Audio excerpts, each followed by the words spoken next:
안녕하세요. 반갑습니다. 여러분, 드디어 4,000명 구독자를 앞두고 있습니다. 여러분, 감사합니다.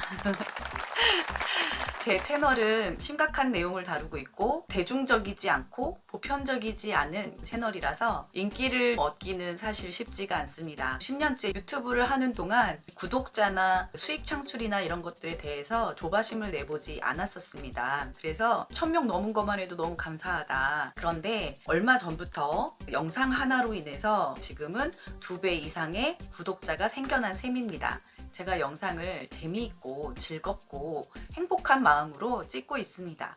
그런데 갑자기 저에게 지금 걸림돌이 생겼어요. 지옥 같은 그런 고통이더라고요. 얼마나 힘드냐면 너무 자주 울게 돼요. 이 이야기를 여러분께 해드리고 싶어서 카메라를 켰습니다. 다들 그렇게 얘기하세요. 겪어보지 않으면 말을 하지 마라. 몇 년 전에 남동생이 저에게 왜 팔이 이렇게 아픈지 모르겠어. 팔이 안 올라가. 얘기를 하는데 정말 그 고통에 대해선 생각도 못 했었는데 저에게 이런 일이 닥칠 줄이야.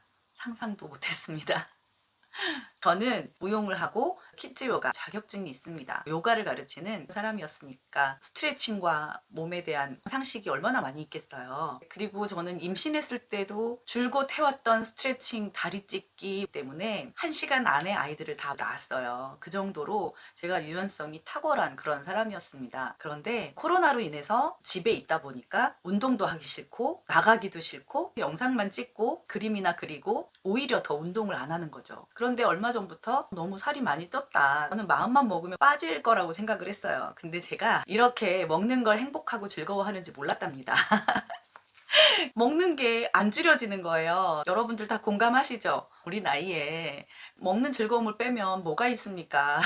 평소보다 한 5kg 정도가 더 쪘거든요. 그래서 이제 빼야겠다. 운동을 결심을 하고 유튜브를 틀어놓고 영상을 따라하기 시작했어요. 한 열흘 정도가 지났을 때 너무 버겁다 이런 생각이 드는 거죠. 그래도 살이 찐 몸을 이끌고 땀을 뻘뻘 흘려가면서 열심히 운동을 했어요. 그런데 어느 날 너무 팔이 아픈 거예요.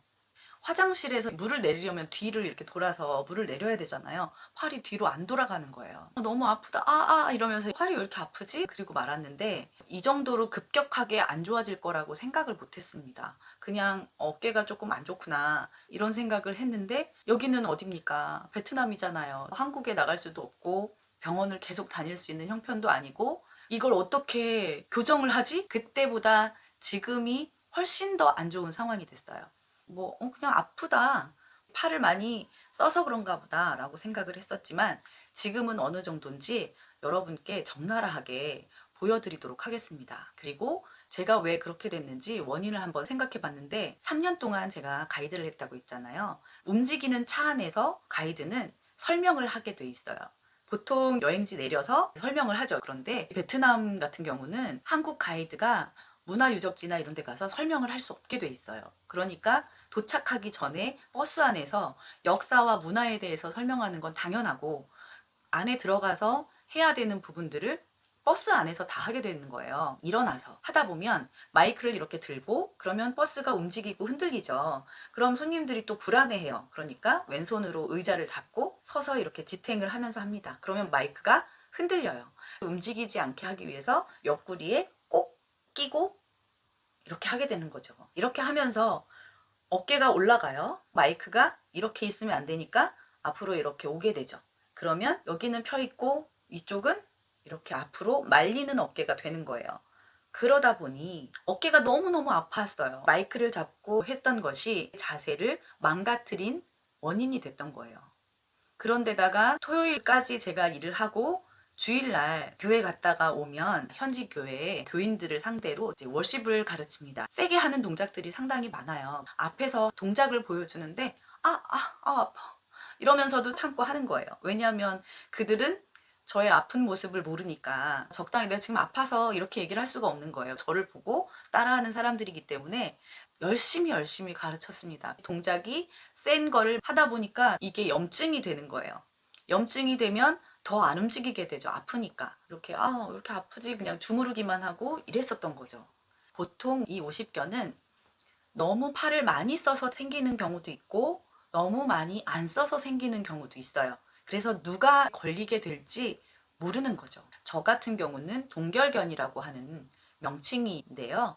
이 안에 인대, 힘줄, 뼈와 뼈가 만나는 이 힘줄에 염증이 생기고 붓고 건드리니까 자꾸 아프고 이러면서 여기를 움직이지 않다 보니까 유착이 된 거예요. 유착이 돼서 그 주변의 근육들과 뼈와 모든 것들이 다 원활하지 않고 잘못된 자세로 굳어지니까 그 주변을 감싸고 있는 것들이 더 많이 수축되고 유착되고 염증이 반복되는 그런 악순환이 계속해서 만들어지는 거예요. 고민을 하다 보니까 이 말린 어깨를 뒤로 넘겨주면 원인이 제거가 돼서 해결이 되겠구나 라고 생각을 했습니다.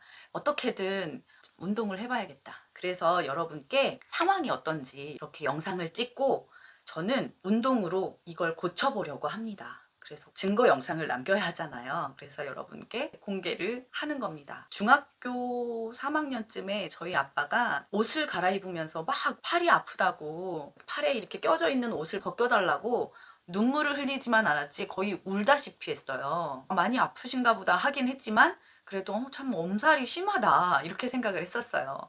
그런데 제가 팔을 이렇게 바닥에다가 완전히 이렇게 내려놓고 누워있는데 가만히 있어도 눈물이 얼마나 흐르는지 몰라요. 아파서, 고통스러워서. 저희 아빠가 떠올랐어요. 얼마나 힘들었을까 이런 생각이 들더라고요. 자, 아무튼 여러분들 중에도 저처럼 이런 고통을 겪으셨던 분이나 현재 겪고 계신 분들이 계실 거예요. 이 고통을 그냥 내버려 두시면 안 된대요.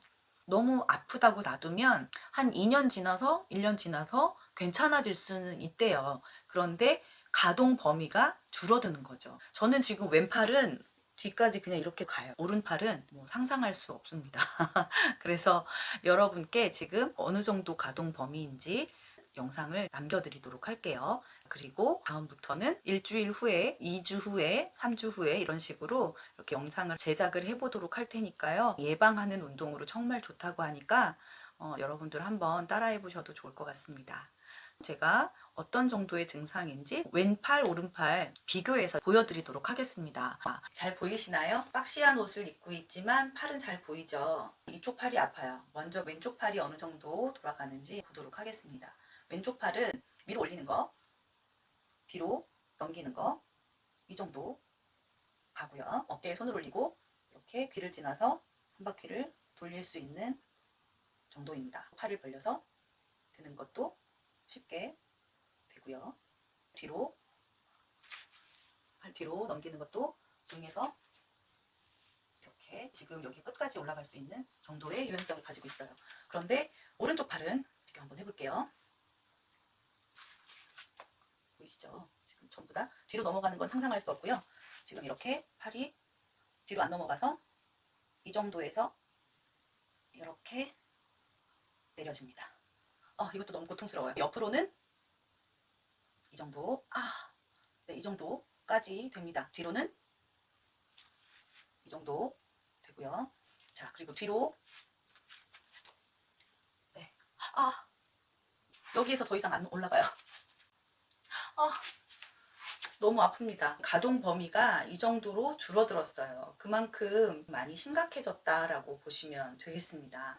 이런 팔 상태를 가지고 어떻게 얼마나 호전되고 회복이 되는지 여러분께 보여드리도록 하겠습니다. 제가 이렇게 보여드렸는데요. 궁금한 게 하나 있어요. 가만히 있는데도 욱신욱신거리고 조금이라도 이렇게 움직이다 보면 신경이 눌려서 갑자기 툭 떨어지는, 손이 제 맘대로 움직여지지 않고 힘이 쭉 빠지는 그런 아주 짧은 순간이 있어요. 그게 반복되기 때문에 이렇게 놔뒀다가는 신경이 완전히 눌릴 수도 있겠구나 라는 생각이 드는데 여러분들은 어떤 증상을 가지고 계시는지 정말 궁금하더라고요. 동결견 치료를 어떻게 하셨는지, 또 운동은 어떤 것들이 있는지 극복하신 분들이 나눠주실 수 있거나 아니면 현재 진행 중이신 분들은 그런 고통에 대해서 댓글에 좀 남겨주시면 도움이 많이 될 것 같습니다. 네, 여러분, 제가 이렇게 아프고 힘들지만 계속해서 쉴 수는 없잖아요. 이 정도는 움직일 수 있으니까. 네, 이렇게 운동을 하면서 중간중간에 유용한 정보들을 올려드리도록 할게요. 빨리 낫기를 원하신다면 좋아요, 구독 부탁드립니다. 알림 설정 해주시면 더 좋고요. 다음 시간에 또 만나도록 할게요. 감사합니다.